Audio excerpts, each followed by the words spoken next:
আছো? কিভাবে থাকবো?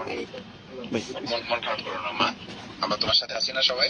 এই যে তোমার সব আছি, আমি তোমার সাথে সব খোঁজ খবর রাখবো। তুমি ভালো করে পড়াশোনা করবা, আচ্ছা?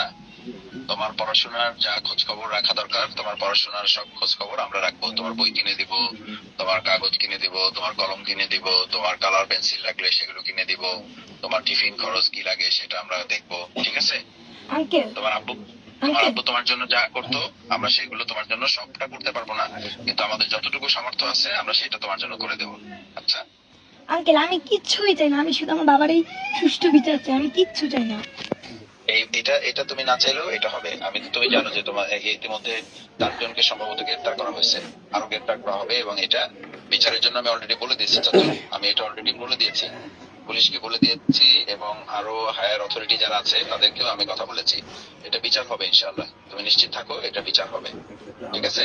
বিচার হবে, এবং তুমি পড়াশোনা করবা। তুমি পড়াশোনা করে যদি মানুষের মতো মানুষ হতে পারো, তাহলে এটা একটা বিচার হবে যে তোমাকে কেউ থামিয়ে দিতে পারেনি, ঠিক আছে?